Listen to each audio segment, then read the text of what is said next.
Hey everyone, today I'm going to be showing you one of the best Titan builds if you like being right up in the enemy's face without even having to worry about the consequences that has. As always, if you do like this build, please leave a like and a comment with what build you would like me to make next. This Man of Steel build does everything right, from the tankiness to being able to constantly proc Radiant whenever you want. It's very useful to Team Edition in endgame activities like raids and nightfalls as well. Anyway, enough of that, let's get into the build. So for this build, we are going to be using the Sunbreaker subclass, and our first fragment will be Ember of Torches. This allows us to spam our throwing hammer whenever we need that radiant damage boost, and we can pretty much get it whenever we want it. Our second fragment will be Ember of Wonder. This ties into some of the armor mods that require orbs of power to work. The solar ignitions that create the orbs will come from your super whenever you or your team needs super energy. And those ignitions are possible because of Ember of Combustion, so you can pop your super, kill a bunch of stuff, and there's your orbs. And the final fragment will be Ember of Solace, so that way we don't have to throw our hammer every 10 seconds to proc Radiant. It just makes things easier on yourself. Now onto the aspects, we're using Roaring Flames to buff the damage of our grenades and throwing hammer whenever you use that. And we will be using Soul Invictus so we can create sunspots on scorched targets, which makes our helmet even stronger than before. I like to use Fusion Grenade and Strafe Jump, and you will need to have the throwing hammer on. Now onto the armor, we are going to be using the LORELEY Splendor helmet, with the first mod being Well of Life. This stacks with Cauterizing Flame, just giving you absolutely huge healing when you're in that sunspot.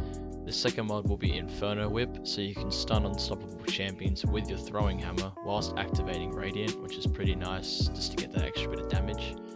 And the final mod will be Harmonic Siphon, so we can make Orbs of Power with our Sunshot heaps easily by just spraying around the room.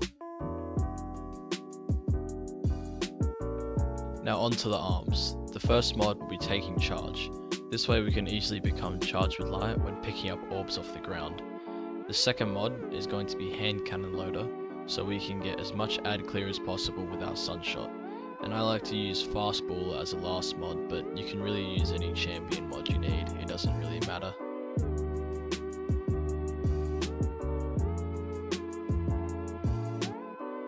Now with the chest piece, the first mod we will use is Elemental Armaments. This lets us make elemental wells with our Sunshot carefree and with ease.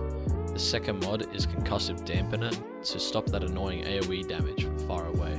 And the last mod will be another resistance mod of your choice. It really just depends on what content you're going to be playing.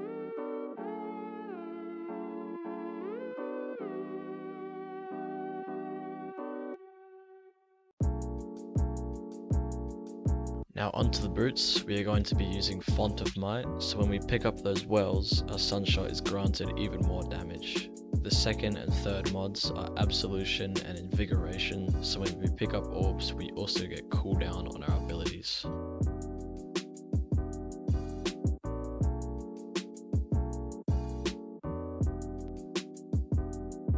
And on our class item, we are going to be using High Energy Fire, so we can get even more weapon damage when charged with light.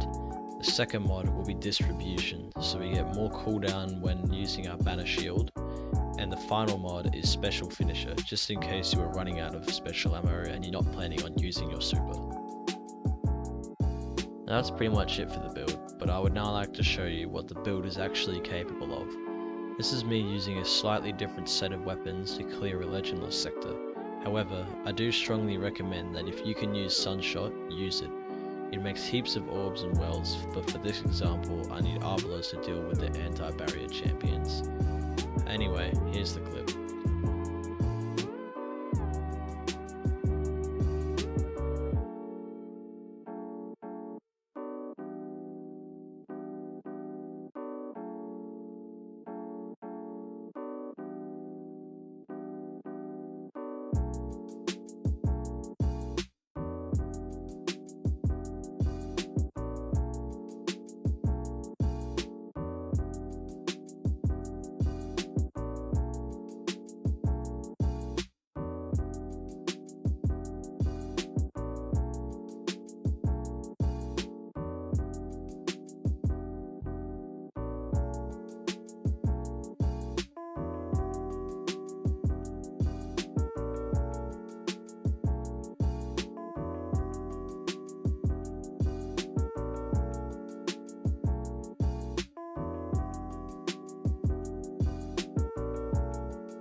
Well, that's about it for the video, and I thank you guys for checking it out.